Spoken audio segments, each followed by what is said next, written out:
나는 사랑이 노력해서 얻는 것이라고 믿으며 자랐다.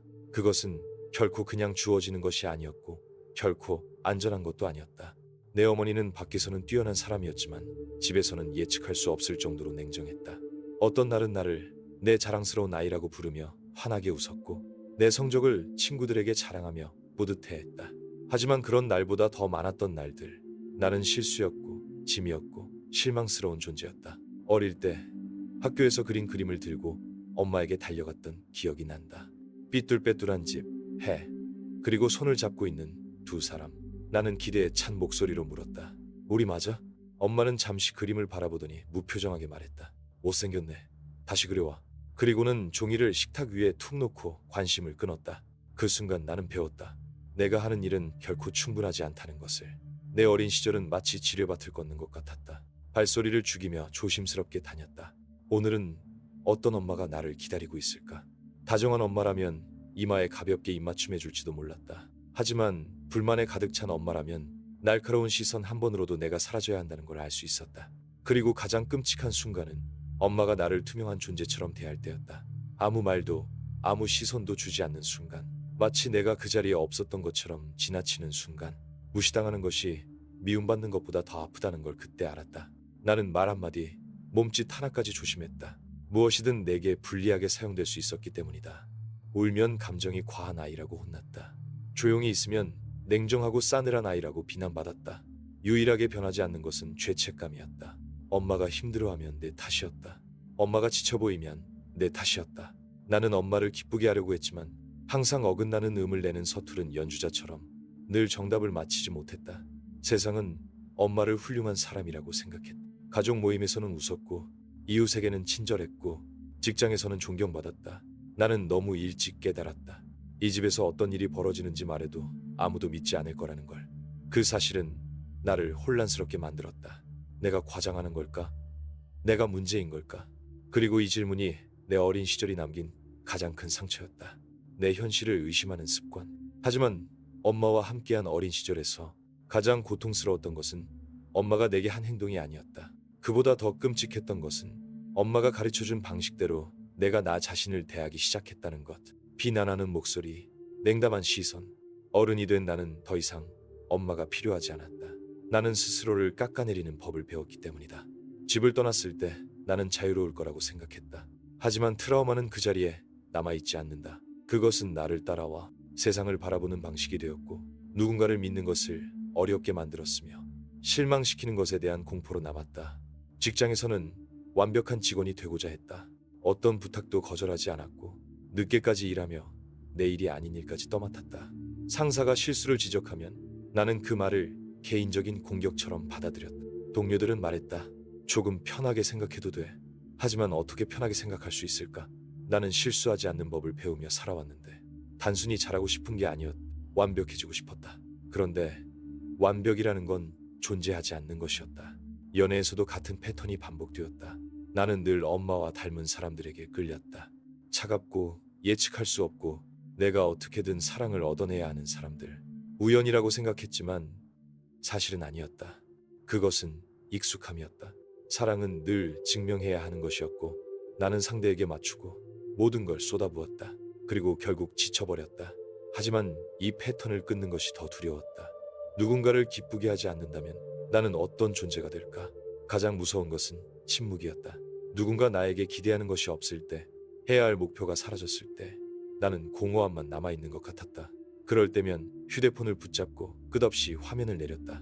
무언가를 보지만 아무것도 제대로 받아들이지 않았다.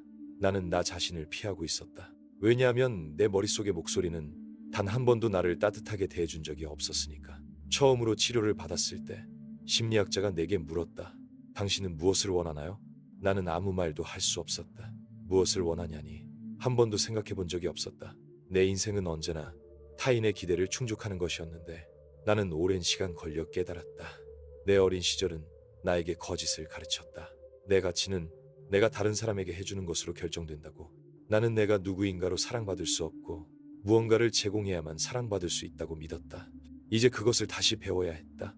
처음부터 다시 시작해야 했다. 나는 원래 불안하고 자신감이 부족하고 늘 애정을 갈구하는 사람이라고 생각했다. 하지만 아니었다. 그건 배운 것이었다. 나는 그렇게 길러졌기 때문에 그렇게 된 것이었다. 이것을 심리학에서는 내면화된 비판적 어머니의 목소리라고 한다.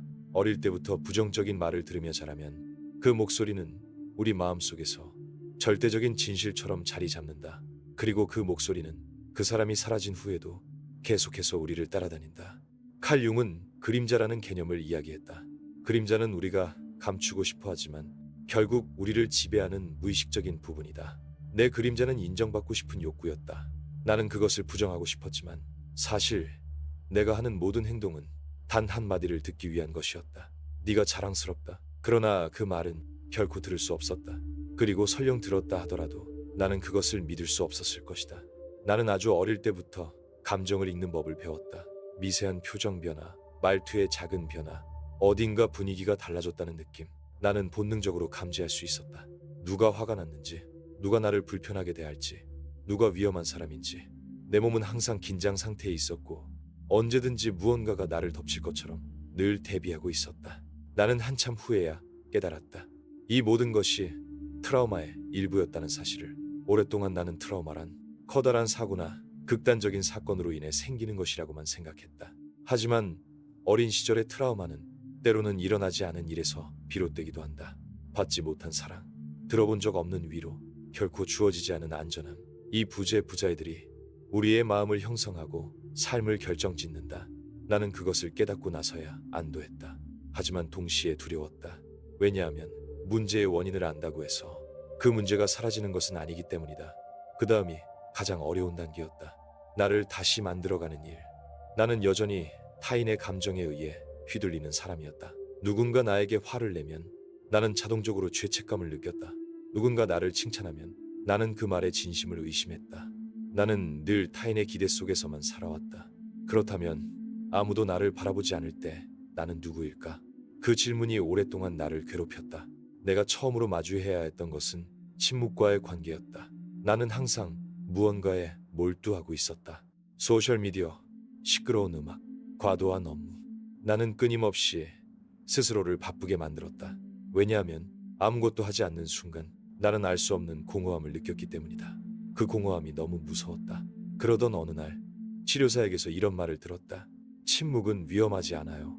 진짜 위험한 건 당신이 침묵 속에서 마주할 거라고 믿고 있는 것이에요. 나는 그 말을 듣고 도망치는 것을 멈추기로 했다. 아무것도 하지 않고 앉아 스스로를 마주해보기로 했다. 그 과정은 끔찍했다. 내 머릿속은 나를 몰아붙였다. 과거의 기억을 들춰내며 나에게 끊임없이 소리쳤다. 넌 부족해.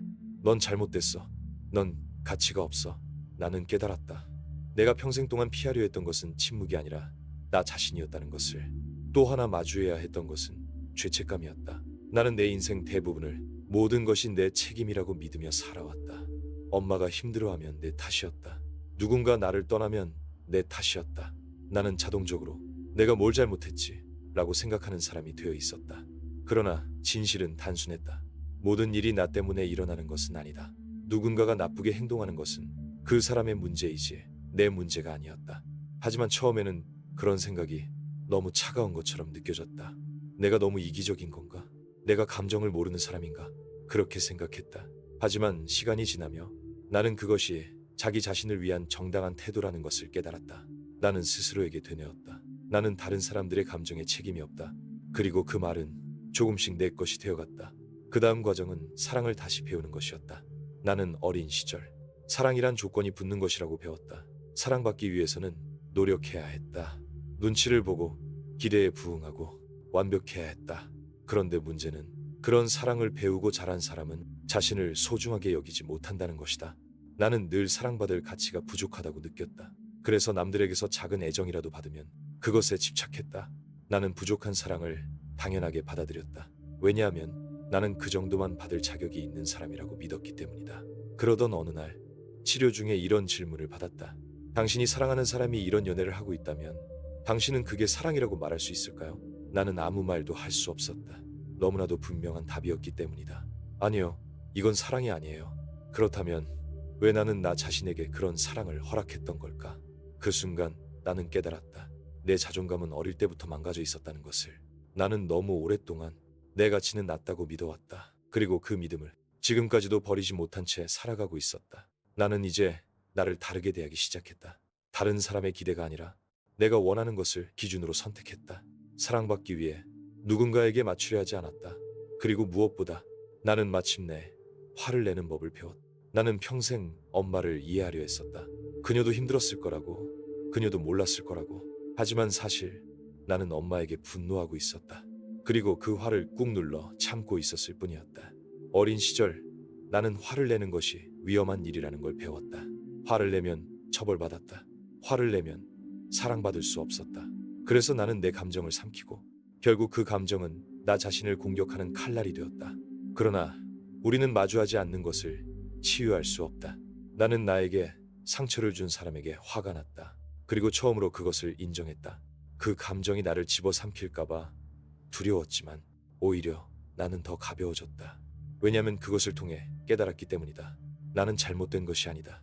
나는 더 나은 대우를 받을 자격이 있었다. 나는 이제 과거를 바꿀 수 없다는 것을 안다. 하지만 나는 앞으로 어떻게 살아갈지는 선택할 수 있다.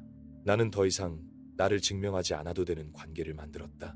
내 한계를 지키는 법을 배웠. 실수를 해도 누군가를 실망시켜도 여전히 사랑받을 수 있음을 깨달았다. 엄마는 변하지 않았다. 여전히 나를 차갑게 대하고 여전히 나를 조종하려 한다. 하지만 이제 나는 다르게 반응한다. 나는 엄마를 있는 그대로 본다. 그녀가 짊어진 고통을 본다.